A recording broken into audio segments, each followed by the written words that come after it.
Out side అనబడే ఒక పత్రిక, ఇందులో ఒక కథనం. అది ఏమిటి అంటే, మీకు హిమాలయాలు, ఇక్కడ నందాదేవి అంటే ఎవరైనా బద్రీనాథ్ వెళ్ళిన వాళ్ళు ఔలి అనబడే ఒక అద్భుతమైన ఒక ప్రదేశం అండి. అక్కడ నుంచి మీకు ఈ నందాదేవి పర్వతాలు చాలా క్లియర్గా కనిపిస్తూ ఉంటాయి. సో ఈ నందాదేవి అనబడే పర్వతము వద్ద అమెరికా వాళ్ళ సెంట్రల్ ఇంటెలిజెన్స్ ఏజెన్సీ వాళ్ళు మీకు 2 న్యూక్లియర్ వెపన్స్, అణు అస్త్రాలను వీళ్ళు డిప్లాయ్ చేశారు అని ఈ పత్రికలో కథనం. అంటే ఇది ఎప్పుడు 1960s ఆ ప్రాంతాల్లో. దీని మీద ఒక వీడియోలో కూడా మాట్లాడాం. మరి ఇప్పుడు ఎందుకు దీని మీద డిస్కషన్ అంటే, బీబీసీలో ఒక కథనం దీనికి సంబంధించి, అంటే అవుట్ సైడ్ అనబడే పత్రికలో ఇలాంటి ఒక స్టోరీని రాశారండి. ఇది 1964-65 మధ్యలో జరిగినట్టుగా చెప్తున్నారు. దీని ప్రభావము ఇప్పుడు భారత్లో ఎలా ఉంది, ఇదే కథనం.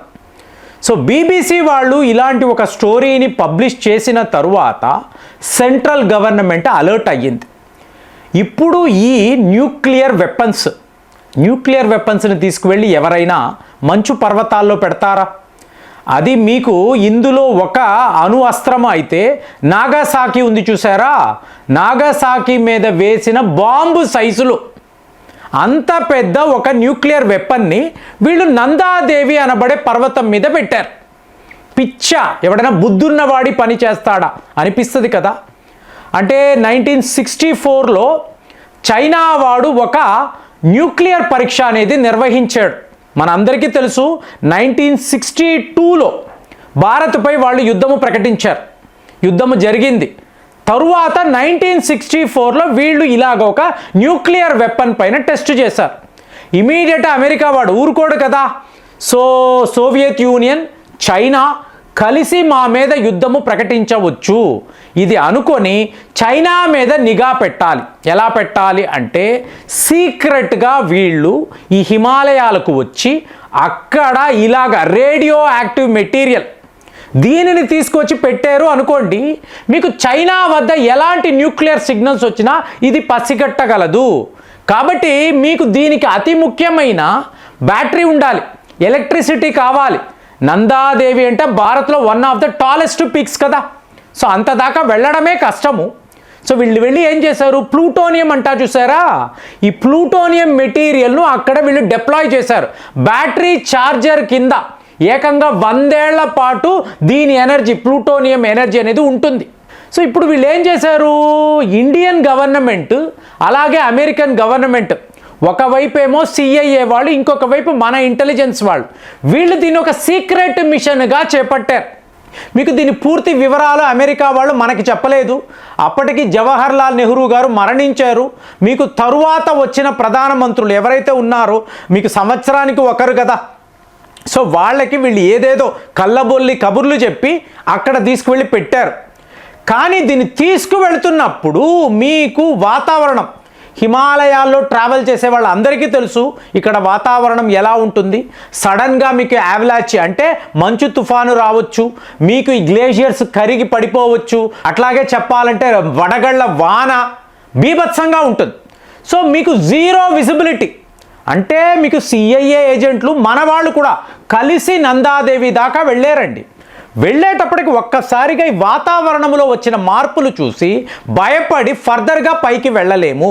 మరి ఏం చేద్దాము అంటే, ఇక్కడే ఈ న్యూక్లియర్ వెపన్, ఈ న్యూక్లియర్ డివైస్ని ఇక్కడే ఉంచేద్దాం, కట్టేసి మనం హుటాహుటిగా వెనక్కి వచ్చేద్దాము.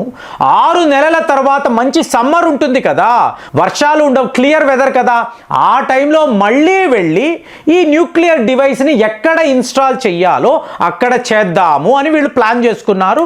టకా కిందకి వచ్చేసారు. వచ్చిన తరువాత చూడండి, మళ్ళీ వెదర్ క్లియర్ అయింది. ఒక 3 to 4 months అయిన తరువాత సిఐఏ వాళ్ళు మనల్ని రిక్వెస్ట్ చేశారు, ఒక్కసారి వెళ్ళండి అని. వాళ్ళు కూడా వచ్చారు. వీళ్ళు నందాదేవి ఎక్కడో మొదలుపెట్టారు. వెళ్ళి ఎక్కడైతే ఈ న్యూక్లియర్ డివైస్ను వీళ్ళు డిప్లాయ్ చేశారో, 2 డివైజులు అండి, అక్కడ ఒకటి ఇక్కడ ఒకటి అన్నట్టుగా పెట్టేశారు. వెళ్ళి చూస్తే అక్కడ ఏమీ లేదు, మాయమైపోయింది. న్యూక్లియర్ డివైస్ మాయమైపోయింది. ఎటువంటి సిగ్నల్స్ రావడం లేదు. మరి మంచులో కూరుకుపోయిందా, లోకల్ ప్రజలను వెళ్ళి అడుగుతున్నారు. అక్కడెక్కడో చాలా విపరీతమైన వేడి వస్తుందండి, అది శివాసు పాయింట్, శివుడి యొక్క కోపము, ఇలాగ వాళ్ళు మాట్లాడుతున్నారు. సో నందాదేవి అన్నప్పుడు ఆటోమేటిక్గా మీకు ఆ పరమశివుడికి సంబంధించిన వ్యవహారము. మోరోవర్ నందాదేవి కొండల నుంచే మీకు పవిత్ర గంగా నది, అలక్నంద అనొచ్చు, భాగీరథి అనొచ్చు, ఈ నదుల యొక్క ఉపనదులు ఇక్కడ నుంచే మీకు ప్రవహించడం మొదలు పెడతాయి. కాబట్టి మనము చాలా పవిత్రంగా చూసే నందాదేవి మీకు గంగా నది, ఇక్కడ ఇలాంటి ఒక న్యూక్లియర్ డివైస్ను పెట్టి వీళ్ళు వెనక్కొచ్చి ఇప్పుడు వెతకడానికి వెళితే అక్కడ న్యూక్లియర్ డివైస్ అనేది మిస్సింగ్ అండి. సో ఇప్పుడు ఏం చెయ్యాలి అంటే ఏం చెయ్యలేము. వెతుకుతున్నారు, ఎక్కడా అని తెలియలేదు. వీళ్ళు కిందకు వచ్చేసారు. తరువాత ఎవరితోనూ ఈ విషయాలు మాట్లాడలేదు. ఇది ఒక క్లాసిఫైడ్ ఇన్ఫర్మేషన్గానే వీళ్ళు ఉంచేశారు. సో గ్రామస్తులకు కూడా అక్కడ ఏం జరిగింది, నందాదేవి పైన ఏం జరిగిందో నోబడీ నోస్. మరి ఇవాళ బీబీసీ ఏం మాట్లాడుతుంది అంటే మీకు అక్కడ పెట్టిన ఈ అణు అస్త్రము, ఈ న్యూక్లియర్ డివైస్ ఇప్పుడు హీట్కి లోనవుతుంది, ప్లూటోనియం కరగడం మొదలయ్యింది. కాబట్టే హిమాలయాల్లో ప్రతి సంవత్సరం కూడా పెద్ద పెద్ద ఫ్లడ్స్ను చూస్తున్నాము, యావలాచిస్ను చూస్తున్నాము. ఇది కరెక్ట్ కాదు అని చెప్పి బీబీసీ వాళ్ళు ఒక కథనాన్ని విడుదల చేశారు. దాంతో ఇప్పుడు భారత ప్రభుత్వము రా ఏజెన్సీని పిలిచి ఇలా జరిగిందంట కదా, ఏం జరిగింది మొత్తము వివరాలు సేకరించారు. సో ఇది సిఐఏ మన భారత ఆ టైంలో అమెరికాను అడిగే శక్తి మన దగ్గర లేదు, వాళ్ళని ప్రశ్నించలేము, వాళ్ళు ఏం చెప్తే అదే వినాలి.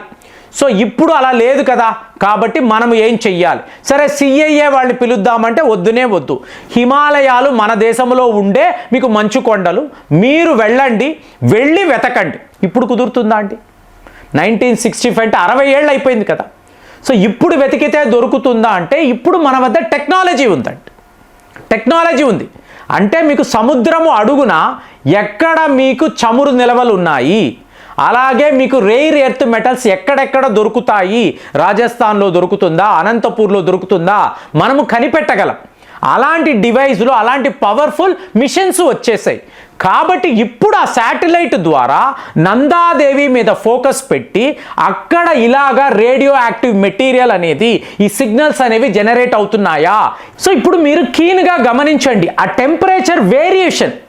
సో క్లియర్గా తెలుస్తుంది కదా.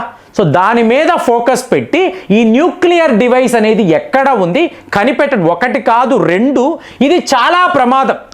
ఇవాళ కొంతమంది శాస్త్రవేత్తలు ఏమంటున్నారంటే గంగా నది కాలుషితం అవ్వడానికి ఇది ఒక ముఖ్యమైన కారణం. మొన్నటికి మొన్న ఒక టన్నల్ విరిగి పడిపోయింది. అలాగే మీకు ఎన్నో ఫ్లడ్స్, హిమాలయాల్లో గ్లేషియర్స్ ఇలా కరిగిపోవడం, కేదార్నాథ్లో ఇలా జరగడం, వీటికి అంతా కూడా అబ్నార్మల్ టెంపరేచర్స్. దీనికి ముఖ్యమైన కారణం సెంట్రల్ పాయింట్ అయిన నందాదేవి. సో ఇక్కడ ఇలాగ న్యూక్లియర్ డివైస్ ఉండడము ఇప్పుడు కాదు, ఎప్పుడూ కూడా సురక్షితము కాదు. ఈ ప్లూటోనియం 100 ఏళ్ల పాటు మీకు యాక్టివ్గా ఉంటుంది. ఇమీడియట్గా కనిపెట్టి దీన్ని వెలికి తీయండి అని చెప్పి మన సెంట్రల్ గవర్నమెంట్ ఒక అతిపెద్ద నిర్ణయం తీసుకోవడము. దీనికి సంబంధించి అప్పట్లో ఉండిన రా ఏజెంట్లు ఎవరెవరు ఈ ప్రాజెక్ట్లో వర్క్ చేశారో ఆల్మోస్ట్ అందరూ కూడా 90 ఏళ్ల దాకా వచ్చేసి ఉంటారు. సో వాళ్ళని కన్సల్ట్ చేసి వాళ్ళ వద్ద వివరాలు తీసుకొని ఎక్కడ ఉండవచ్చు, ప్రాబబిలిటీస్ ఏంటి, ఎలాంటి లొకేషన్లో ఇది కూరుకుపోయి ఉండొచ్చు, ఇదంతా గమనించి ఇవాళ ఒక చాలా పెద్ద మిషన్ని మన రా ఏజెంట్లు చేపట్టారు. మరి ఈ న్యూక్లియర్ వెపన్ను వీళ్ళు వెలికి తీయగలరా? సిఐఏ వాడు చైనా మీద నిఘా పెట్టడానికి మన హిమాలయాల్లో ఇంత ప్రమాదకరమైన ఒక డివైస్ పెట్టాడంటే ఆ రోజుల్లో మన వాళ్ళు ఎంత బలహీనంగా ఉన్నారో ఒక్కసారి గమనించండి. మరి దీని మీద, ఈ మిస్సింగ్ న్యూక్లియర్ డివైస్ మీద మీ యొక్క ఒపీనియన్ ఏమిటి? కామెంట్స్లో రాయండి. మళ్ళీ వచ్చే వీడియోలో కలుద్దాం. జై హింద్.